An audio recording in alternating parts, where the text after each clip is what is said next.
Heavenly Father, we come before your throne of grace. स्वर्गीय पिता, हम आपके अनुग्रह के सिंहासन के सामने आते हैं। We thank you because you are such a good Father. हम धन्यवाद देते हैं क्योंकि आप बहुत ही भले पिता हैं। Reveal your word to us. अपना वचन हम पर प्रकट करें। Mighty Holy Spirit, महान पवित्र you आत्मा, are our teacher. आप हमारे You शिक्षक are हैं। our guide. आप हमारे You are the मार्गदर्शक, Spirit of truth. आप सत्य के आत्मा हो। Lead us into all the truth. सारे सत्य में हमारी अगुवाई करो। Holy Spirit, if you would not teach us, we cannot understand and comprehend the scriptures. पवित्र आत्मा, अगर आप ना सिखाओ तो हम वचन की गहराई उसको नहीं समझ पाएंगे। Give us a humble heart, हमें एक नम्र हृदय दो, because your word tells us क्योंकि आपका that वचन it is कहता है with humility we can receive the engrafted word of the Lord. कि नम्रता के साथ हम परमेश्वर के वो वचन को धारण कर सकते हैं। We come before you as little children, छोटे बच्चों की तरह हम आपके as सामने आते हैं। students. शिक्षक We शिष्यों ask की for your grace and mercy. तरह आपके अनुग्रह दया को मांगते Thank you, Father. हैं। धन्यवाद पिता, In Jesus' name I pray. यीशु के नाम में मैं प्रार्थना।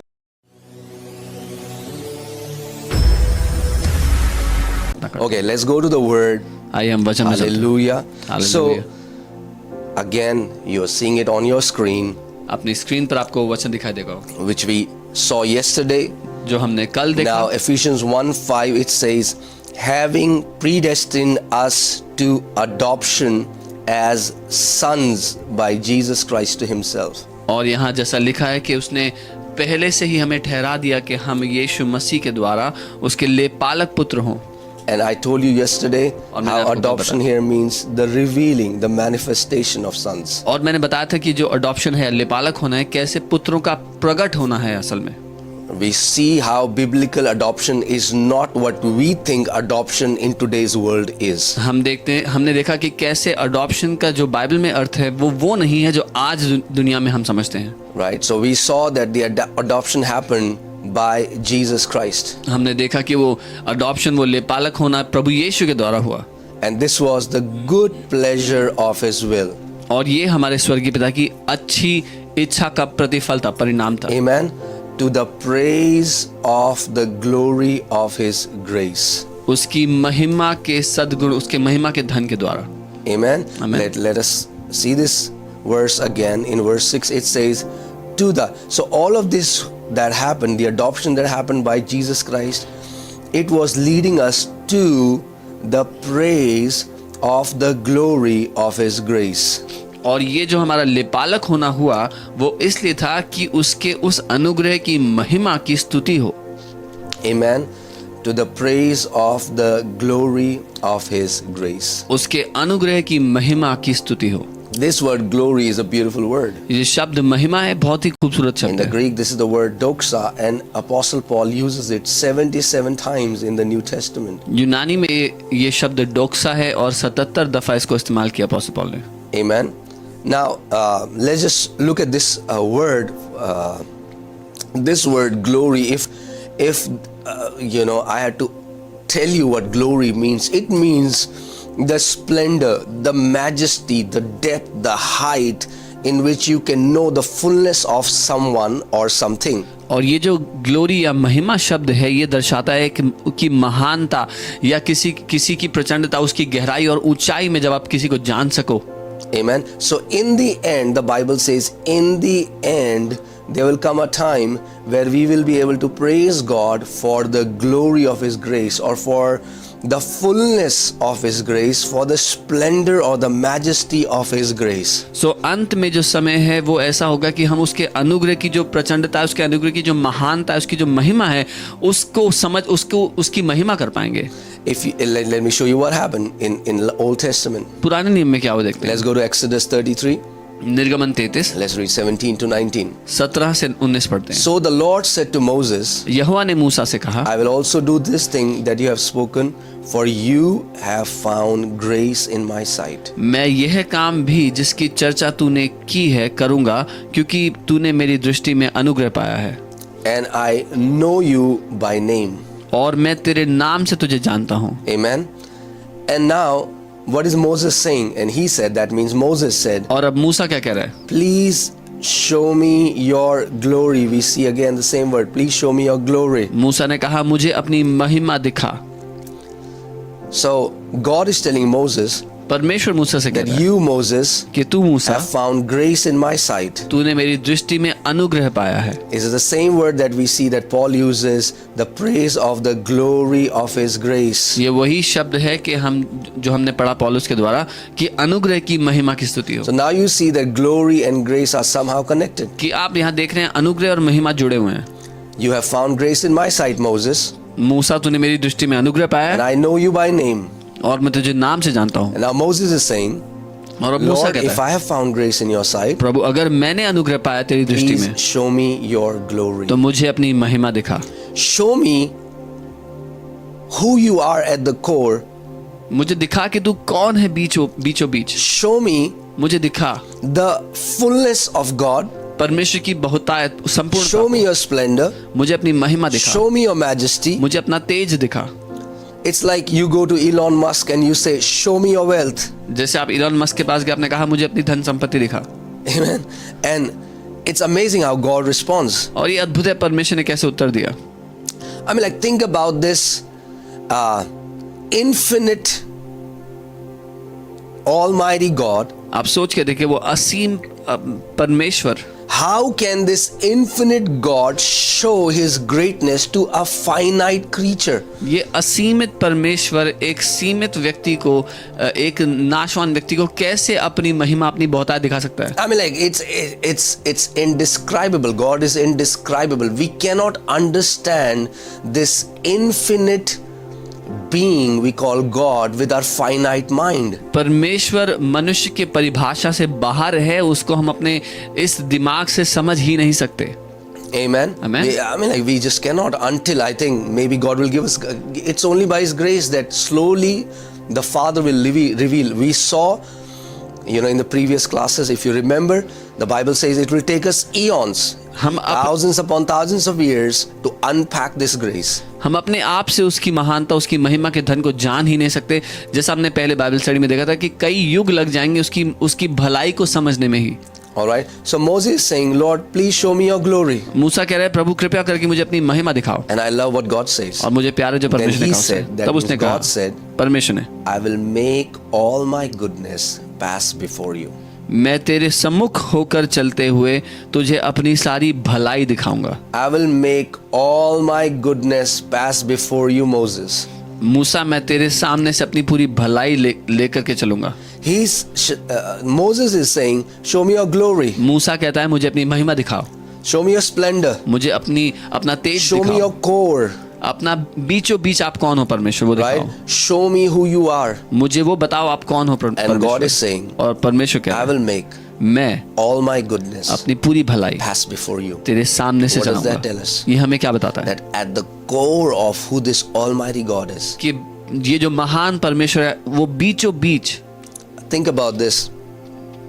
When the sun shines in its glory, इसके बारे में सोचे, जब सूरज पूरे तेज में चमकता है, you cannot see what sun is made up of. आप देख नहीं सकते कि सूरज किस धातु का बना है, किसका बना है, Because the brightness of his glory is so mighty. क्योंकि उसके तेज का प्रकाश इतना तेज है। Right? And in the same way, ठीक वैसे the Bible says God sits in an unapproachable light that no man can enter. Bible कहती है परमेश्वर ऐसे तेज में विराजमान है जिसमें कोई मनुष्य प्रवेश नहीं कर सकता। The brightness of his glory emanating from his throne. उसके तेज का जो प्रकाश है वो उसके सिंहासन से चमक रहा है। So when God had to reveal his glory to Moses, तो जब परमेश्वर को अपनी महिमा मूसा पर प्रकट करनी he थी, said, Moses, उसने कहा मूसा, I will make all my goodness pass before you. मैं अपनी सारी भलाई को तेरे सामने से ले चलूंगा। So who is God at his core? तो परमेश्वर कौन है जो असलियत में वो किस चीज का बना है? At his core, he अपने- is good. अपने बीचों बीच वो भला है, वो भलाई है, He is good वो भला है with all his power, अपनी पूरी with सामर्थ्य all के his साथ, majesty, अपनी सारी तेज के साथ, with all the brightness of his glory. सारी महिमा के तेज के The साथ core of God is परमेश्वर बीचों बीच that he is good. भला है। Amen. Amen. And I will proclaim the name of the Lord before you. और मैं प्रभु के नाम की घोषणा तेरे सामने करूंगा। The name of the Lord. प्रभु का नाम। Right? In the New Testament it tells us, for we have been given a name by which we are saved. क्योंकि नई वाचा में लिखा है कि हमें एक नाम दिया गया जिसके द्वारा हम बचाए जाएंगे। Amen. Amen. So I will be gracious to whom I will be gracious, जिस पर मैं अनुग्रह करूंगा उस पर मैं अनुग्रह करूंगा, and I will have compassion on whom I will have compassion. और जिस पर मैं दया दिखाना चाहूँ उस पर मैं दया दिखाऊंगा। Amen. आमीन। So now we understand from this passage इस वचन से हम समझ सकते हैं that the glory, the majesty, the splendor, the depth of God is that He is good, and it's the foundational revelation that you have to understand that God is not good when you are good. God is good. That's who He is. It's at the core of God. He is good. कि परमेश्वर की वो महिमा, उसका तेज, उसका प्रकाश, वो क्या है कि परमेश्वर भला है।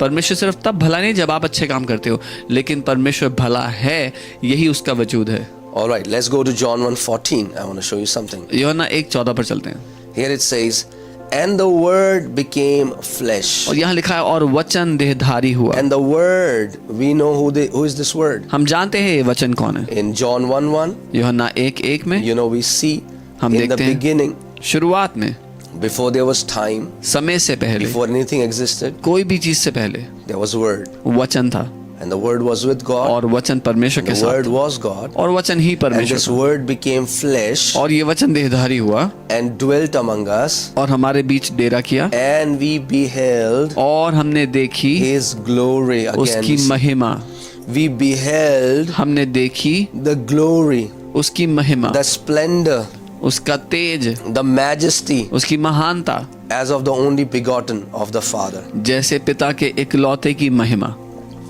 And when we saw और जब हमने देखा the glory of the word, वचन की महिमा को, what did we find? हमने क्या पाया That the word is full of grace. कि वो वचन अनुग्रह का भरा, It's full of grace अनुग्रह से भरा है and truth. और सच्चाई से भरा है। Amen. आमीन।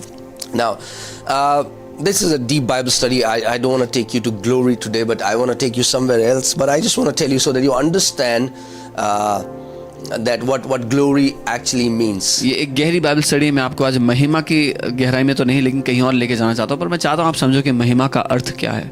Amen. It means the core. It means the splendor, the majesty. उसका अर्थ है परमेश्वर का तेज, उसकी महिमा, उसकी महानता। You know, if I can say it this way, it means when you go to someone and you say, show me your glory, what you're saying is, show me the best of who you are. Show me your best. जब आप किसी के पास जाते हैं और कहते हैं कि मुझे अपनी महिमा दिखा, तो आप कह रहे हो मुझे तुम्हारा सर्वोत्तम क्या है वो दिखाओ। Because Jesus said, even Solomon in his glory was not arrayed like this. क्योंकि यीशु ने कहा जब सुलेमान अपनी पूरी महिमा में था तब भी वो ऐसे सुसज्जित नहीं था। That means when Solomon was at his best. इसका मतलब जब सुलेमान अपने सर्वोत्तम पर था। And in the same way, isn't that beautiful when Moses is telling God, show me your glory, show me your best, and God says, hey Moses, if you want to see my best, I will show you my goodness. और वैसे ही जब मूसा ने परमेश्वर से कहा मुझे अपनी महिमा दिखा, वो कह रहा है परमेश्वर मुझे अपना बेस्ट दिखा, तो क्या ये अद्भुत नहीं है? परमेश्वर ने कहा मैं अपनी भलाई तुझे दिखाता हूँ मूसा। Amen. So the best of God is His goodness. परमेश्वर का जो बेस्ट है वो उसकी भलाई है। Okay, let's come back. आइए हम वापस आते हैं। So to the praise of the glory of His grace, by which He, that means the Father, made us accepted in the Beloved.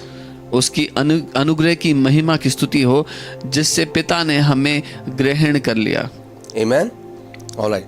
Now I want to take you to Ephesians 1:7. इफिसियों 1:7 पर मैं आपको ले जाना चाहता हूँ। And today I want to just teach a little bit about this word called redemption. और आज मैं थोड़ा सिखाना चाहता हूँ ये जो शब्द है रिडेम्पशन या छुटकारा, उसके बारे में। Amen. This word redemption, because it's so beautiful. क्योंकि ये बहुत ही खूबसूरत है। Amen. Let's read it. In Him we have redemption through His blood, the forgiveness of sins according to the riches of His grace. हमको उसमें उसके लहू के द्वारा छुटकारा अर्थात अपराधों की क्षमा उसके उस अनुग्रह के धन के अनुसार मिला है। In whom? In the beloved. उस प्रिय में। Who is the beloved? कौन है प्रिय? Jesus, the Word who became flesh. वो वचन जो देहधारी हुआ। Amen. So we see that in Christ we got redemption. हम देखते हैं कि मसीह में हमें छुटकारा मिला। Redemption is a very strong theme in the entire Bible. छुटकारा बहुत ही अहम विषय है पूरी बाइबल में। God is called the Redeemer of His people. परमेश्वर को उसके लोगों का छुड़ाने वाला कहा We गया। are called the redeemed of the Lord. हमें परमेश्वर के छुड़ाए हुए लोग कहा And गया। Apostle Paul uses this word many times. और पौलुस प्रेरित इस वचन का बहुत बार इस्तेमाल करते हैं। But what does this word redemption actually means? पर ये शब्द छुटकारा है क्या? This word comes from the Greek word apolutrosis. ये हमें यूनानी के एपोलोट्रोसिस शब्द से मिलता है। Apolutrosis. एपोलोट्रोसिस। Apolutrosis simply means, it means release by payment. जिसका साधारण अर्थ है दाम देकर छुड़ा लेना। When you pay a ransom to release someone. जब आप किसी की फिरौती देते हैं, किसी का दाम चुकाते हैं उसको छुड़ाने के लिए। You would have heard when somebody is kidnapped, जब किसी को किडनैप कर लिया जाए and the kidnappers will call the family and say, you need to pay this much price so that we can release your son or your husband or whatever. That price that is paid is redemption. और वो अगवा करने वाले call करते हैं परिवार को, कहते हैं हमें इतना पैसा दो तभी हम आपके परिवार के लोगों को छोड़ेंगे। उस दाम को, छुटकारा देने का जो दाम है, उसको फिरौती या रैंसम Let me say बोला। that again. Redemption means release by payment. तो छुटकारा का अर्थ है दाम देना और छुड़ा लेना। Release by payment. दाम देकर छुड़ा लेना, So that you get freedom from whatever is holding you captive. ताकि आप आजाद हो जाएं जो कुछ आपको बंदी बनाया हुआ है उससे। Amen. Amen. The Bible says in Christ Bible कहती है मसीह में we have redemption. हमें छुटकारा मिला है। And what did God had to pay to redeem us? Because redemption is released by payment. What was the payment? The payment was His blood. और परमेश्वर को क्या दान देना पड़ा कि वो हमें छुड़ा ले? वो दान था उसका खुद का लहू, His blood. उसका लहू। Amen. And what did His blood do? उसके लहू ने क्या किया? Gave us forgiveness of sins. उसके लहू ने हमें पापों की क्षमा दे दी, According to the riches of His grace. उसके अनुग्रह के धन के अनुसार। What is the riches of His grace? उसके The अनुग्रह का, glory of His grace. उसके अनुग्रह का धन क्या है? उसकी महिमा, उसके अनुग्रह की महिमा। Amen. Amen. So that you understand this theme, that even in the book of Exodus you saw how God redeems His people. तो ये जो थीम है, आपने देखा निर्गमन की पुस्तक में भी परमेश्वर अपने लोगों को छुटकारा देता है। In the Old Testament we see it was the blood of a physical lamb पुरानी that वाचा में, freed the Israelites from under the bondage of Pharaoh. पुरानी वाचा में हमने देखा कि एक शारीरिक मेमने का लहू था जिसने फिरौन के बंधनों से इजराइल को छुटकारा दिया। Right? So Amen. when the Bible talks about redemption, there are 4 main things we are redeemed from, so that you understand that. जब बाइबल छुटकारे की बात करती है तो 4 मुख्य बातें हैं जिनसे हमें छुटकारा मिला है, ताकि आप समझें। Okay. So first thing, पहला, we got redemption from our sins. हमें अपने पापों से छुटकारा मिल चुका है। We got the forgiveness from our sins. हमारे पापों की क्षमा। Right? Amen. These sins are verb. That means they were the actions, wrong actions that we did. ये पाप वो क्रिया हैं, वो जो सारे गलत काम हमने किए, And we needed forgiveness for them. और हमें उनसे क्षमा चाहिए थी। Right? So we were redeemed through His blood. We received the forgiveness of sins. हम उसके लहू के द्वारा छुड़ाए गए और पापों की क्षमा हमें मिली। So first thing that we received पहला through जो His हमें blood मिला, is उसके लहू के द्वारा forgiveness of sins. पापों की क्षमा। It's like when you appear before a court, in the court of the law, you are forgiven for whatever wrong you have done. वो ऐसा है जैसे आप एक कचहरी में थे और जो आपने गलती की थी उसके लिए आपको माफी मिल गई, And the verdict is you are no longer guilty. और निर्णय ये निकला कि अब आप दोष मुक्त हो, आप पर कोई दोष नहीं। So now there is guilt. God has redeemed us even from the guilt. तो परमेश्वर ने हमें उस दोष से भी आजाद कर दिया है। Okay, so remember this. याद The रखना, first thing we are redeemed from is जो पहली चीज हम जिससे छुड़ाए गए हैं, our sins. We are forgiven. हमारे पापों से हम आजाद किए जा चुके हैं। Let's see the second thing. दूसरी बात, 1 Peter 1:18 to 19. पहला पत्रस 1 उसका 18-19, Knowing that you were not redeemed with corruptible things like silver or gold. ये जानते हुए कि तुम्हारा छुटकारा चांदी और सोने अर्थात नाशवान वस्तुओं के द्वारा नहीं हुआ। Okay. Here Peter is giving an analogy when a slave was to be redeemed. So the person who wanted to buy the slave used to buy them with silver or gold. यहाँ पर वो एक उदाहरण देते हैं, जब एक दास को छुड़ाया जाना होता था तो जो उसको छुड़ाना चाहता था वो सोने या चांदी का दाम चुकाता था उसको Peter is saying, but for us, we were not redeemed by God giving silver or gold for us. पर हमारे लिए वो कह रहे हैं कि हम सोने और चांदी का दाम देकर नहीं छुड़ाए गए हैं। But here let's see, what were we redeemed from? The second thing that the Bible tells us we are redeemed from, knowing that you were not redeemed with corruptible things like silver, from your aimless conduct received by tradition from your fathers. दूसरी बात जिससे हम छुड़ाए गए वो यहाँ लिखा है कि तुम्हारा निकम्मा चाल चलन जो बाप दादाओं से चला आता है। This is not something that you did. ये वो नहीं जो आपने किया, Okay, this is not sins that you did. ये पाप नहीं जो आपने किए, This is the old sin nature, ये वो पुराना पाप का स्वभाव है which came from where? From our fathers. जो कहाँ से आया? हमारे बाप दादाओं से। Right? So first thing, we were redeemed from sins. We were forgiven from sins. पहली बात, हम पापों से छुड़ाए गए। But now here the Bible says we are redeemed from our aimless conduct received by tradition from our fathers. पर अब दूसरा जिससे हम छुड़ाए गए हैं वो निकम्मा चाल चलन है जो बाप दादाओं से चला आता है। And here he says we are not redeemed from corruptible things like gold and silver, but what are we redeemed from? But with precious blood of Christ, as of a lamb without blemish and without spot. और फिर ये कहता है कि तुम सोने चांदी देकर नहीं छुड़ाए गए, लेकिन निर्दोष और निष्कलंक मेमने अर्थात मसीह के बहुमूल्य लहू के द्वारा छुड़ाए गए। Here again he is comparing that theme with in the Exodus when the Israelites they slain a lamb.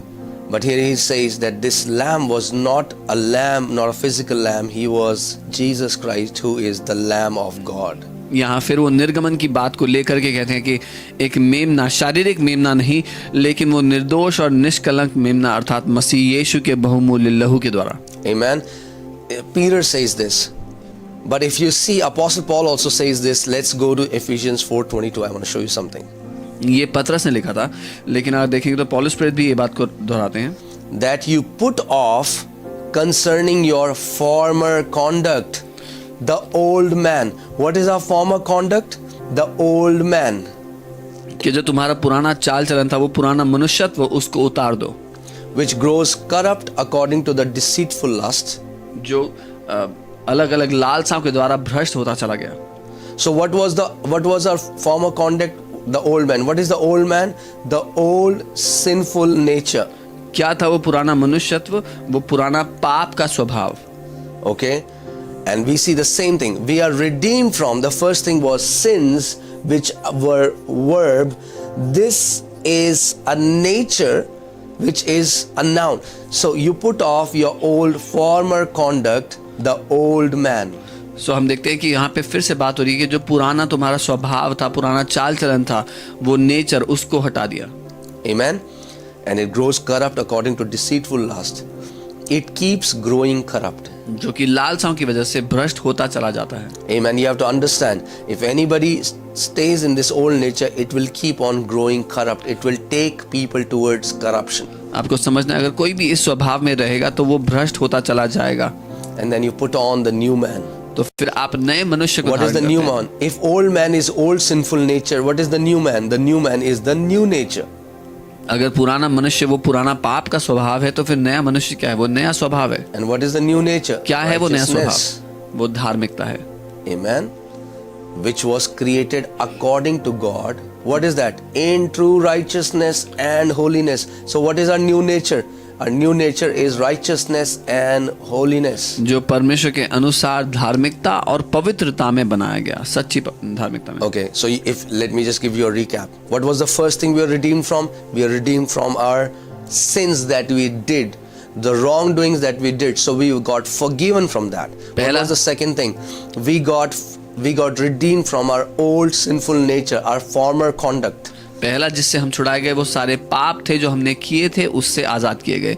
दूसरा हम किस बात से छुड़ाए गए? वो जो पाप का स्वभाव था, वो जो पुराना मनुष्यत्व था, उससे हम आजाद किए गए। Let's see the third thing which we are redeemed from. तीसरा जिससे हम छुड़ाए गए, Galatians 4:4-5. गलातियों 4:4 से When the fullness of time had come, जब समय पूरा हुआ, God sent forth His Son, परमेश्वर ने अपना पुत्र भेजा, born of a woman, जो स्त्री से जन्मा, born under the law. I want you to pay close attention. Born under the law. Jesus was born under the law. और व्यवस्था के अधीन उत्पन्न हुआ। मैं चाहता हूँ आप ध्यान दो, यीशु मसीह व्यवस्था के अधीन Why पैदा was हुआ। he born under law? वो व्यवस्था के अधीन क्यों पैदा हुआ? To redeem. Again we see the same word here. To redeem. ताकि छुड़ा ले To redeem those who were under the law, वो सब जो व्यवस्था के अधीन थे, that we might receive the adoption as sons. We saw in yesterday's Bible study how we were predestined for adoption as sons. कि हमको पुत्रों की तरह लेपालक होने का स्थान मिले। हमने कल की स्टडी में देखा था पुत्रों की तरह लेपालक होना क्या है। Amen. So Jesus was born under the law so that we could be redeemed from the law. यीशु मसीह व्यवस्था के अधीन इसीलिए उत्पन्न हुए कि वो हमें व्यवस्था के अधीनता से छुड़ा ले। Amen. Amen. To redeem those who are under the law. Because under the law you cannot receive adoption. उन सब को व्यवस्था के अधीनता से छुड़ा ले, क्योंकि व्यवस्था के अधीनता में कोई लेपालक नहीं हो सकता। Amen. Amen. Now we have a new law. We'll talk that's a completely different topic. But now it's not like that we are not under any law anymore. So we can, we can live a wild life, and there is no accountability. No, that's not what Bible says. अब हमारे पास एक नई व्यवस्था है। अब Bible ये नहीं कह रही कि अब हम बिना व्यवस्था के अब जैसा चाहे जंगली जीवन जिए। नहीं। The Bible says in the book of Romans chapter 8, now the law of Christ. There is a new life. There is a new law. That is the law of Christ. रोमी 8 में हम एक नई व्यवस्था के बारे में सीखते हैं, वो जो मसीह की व्यवस्था है, Which is also called the law of the Spirit of life in Christ. जिसको मसीह में जीवन की आत्मा की व्यवस्था। But as I said, it's a completely different topic, so I'll not go there. वो एक बिल्कुल But अलग बात है। remember the third thing that we were redeemed from was we were redeemed from the law. तो याद रखिए, जो तीसरी बात जिससे हम छुड़ाए गए वो है व्यवस्था से। Because the Bible says, as many as are under the law, as many as are under the law are under the curse. क्योंकि बाइबल कहती है जितने व्यवस्था के अधीन है वो श्राप के अधीन है। Right? So you cannot be cursed and receive adoption. तो श्राप के अधीन रहकर कोई लेपालक नहीं हो सकता। Right? So if God had to redeem you from the curse, first He had to redeem you from being under the law. तो अगर परमेश्वर को आपको श्राप से आजाद करना था तो पहले उसको आपको व्यवस्था से छुड़ाना था। Let me show it to you so that you understand. मैं आपको दिखाना चाहता हूँ ताकि आप समझें। Let's go to the book of Galatians 3. Now let's see what the Bible says. गलातियों 3 में चलते हैं। Right? Christ has redeemed us from the curse of the law, having become a curse for us.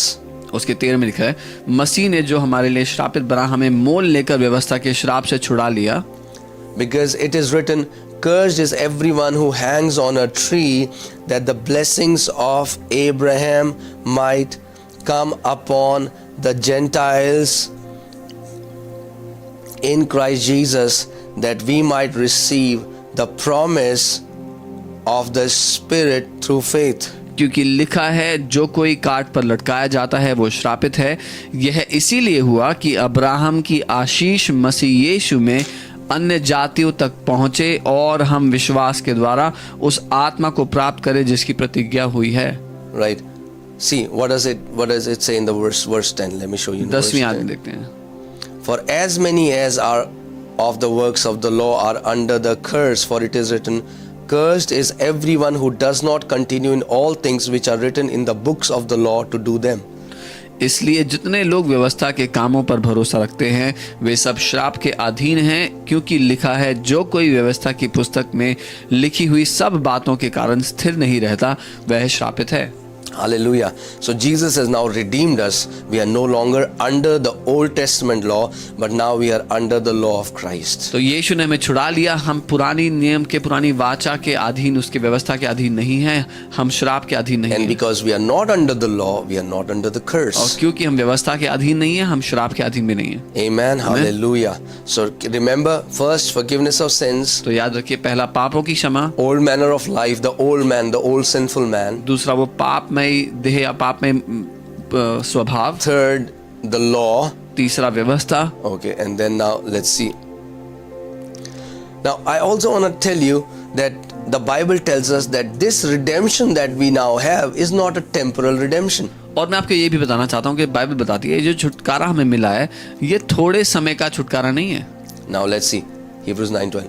Not with the blood of goats and calves, but with his own blood he entered the most holy place once for all, having obtained eternal redemption. Our redemption is an eternal redemption. इब्रानी 9 उसका 12 यहाँ लिखा है, और बकरों और बछड़ों के लहू के द्वारा नहीं, पर उसने अपने ही लहू के द्वारा एक ही बार पवित्र स्थान में प्रवेश किया और अनंत छुटकारा प्राप्त किया। हमारा छुटकारा अनंत का है। एक ही बार, कितनी बार? एक ही How बार, many times? One time. Right. Yeshu Masih ने हमारे लिए जो अब छुटकारा प्राप्त किया है वो अनंत का छुटकारा है। The redemption that Jesus has obtained for us is an eternal redemption. Eternal redemption. Anant It's का, not temporal. थोड़े समय का नहीं। It's not कि वो कुछ टाइम तक काम करेगा फिर प्रभु वापस आपको छोड़ देगा जहां आप थे। It's not like it will work for some time and then the Lord will again leave you where you were. If you are redeemed, अगर आप छुटकारा पाए you हो, are redeemed. आप छुटकारा You पा can चुके rest हो। assured on this fact. I am redeemed of the Lord. इस बात में आप आश्वस्त हो सकते हो कि मुझे प्रभु ने छुटकारा दे दिया है। Okay, but let's see what the fourth thing would be, लेकिन चौथी बात क्या है वो देखते हैं। which we also discussed yesterday. हमने कल भी उसकी Because बात so की। many people were asking me, what does redemption of our body mean? बहुत से लोग पूछ रहे हैं हमारे शरीर का छुटकारा क्या है। Okay, let's see Romans 8:23. Romi 8 Not only that, और केवल इतना ही but नहीं, we also who have the first fruits of the Spirit. पर हम जिनके पास आत्मा का पहला फल है, When we ourselves grown within ourselves, आप ही अपने आप में कराते हैं eagerly waiting for adoption, और ले पालक होने की, the redemption of our body. अर्थात मसीह में अपनी देह के छुटकारे The की बात जो redemption है, of our body. हमारे देह का छुटकारा। That means one day our body will also be redeemed. इसका मतलब एक दिन हमारा शरीर भी छुटकारा पाएगा। Our bodies are not redeemed right now. हमारे शरीर ने अभी तक छुटकारा नहीं पाया, That's why people fall sick. इसीलिए लोग बीमार होते हैं, That's why death is manifesting in our body. People are aging. इसीलिए हमारे शरीर में मृत्यु प्रकट होती है, लोग बूढ़े होते हैं। But there is a promise, a beautiful promise for the children of God, लेकिन एक वादा, खूबसूरत वादा परमेश्वर के बच्चों के लिए, that there will be redemption of our body. कि हमारे शरीरों का छुटकारा होगा। And when our bodies will be redeemed, और जब हमारा शरीर छुटकारा पाता है, there will be no more physical death. शारीरिक मृत्यु नहीं होगी। You can read, it's all written in 1 Corinthians chapter 15. It पहला talks कुरिन्थियों- about the immortality will swallow mortality. पहला कुरिन्थियों 15 में आप पढ़ सकते हैं, जहाँ लिखा है अमरता नाशवान दशा को खा जाएगी, निगल जाएगी। बाइबल बताती है वो समय आता है जब तुरही फूकी जाएगी Bible tells us- और जो अविनाशी है वो नाशवान को निगल लेगा। A time is coming when the trumpet will be blown and immortality will consume mortality. Amen. So, just giving you a recap. You remember what the four things are? आपको याद है वो 4 बातें क्या You're है? redeemed. आपने First छुटकारा thing, पाया, you're पहला। forgiven of your sins. आपके सारे पाप क्षमा हो गए हैं। Second, from the दूसरा- old manner of life, old sinful वो life, पुराना जो पाप का स्वभाव था, जीवन था, उससे you're redeemed from the law, आप व्यवस्था से छुटकारा पाए हो, and you will be redeemed in your body. और अपने शरीर में आप छुटकारा पाओगे। You will be redeemed in your body. अपने शरीर में आप छुटकारा पाओगे। Hallelujah. Hallelujah. So we'll continue this Bible study tomorrow. हम इस बाइबल स्टडी में आगे बढ़ेंगे कल। God bless you. प्रभु आपको बहुत आशीष Keep they. growing in the Lord. प्रभु में बढ़ते रहें। Bless you.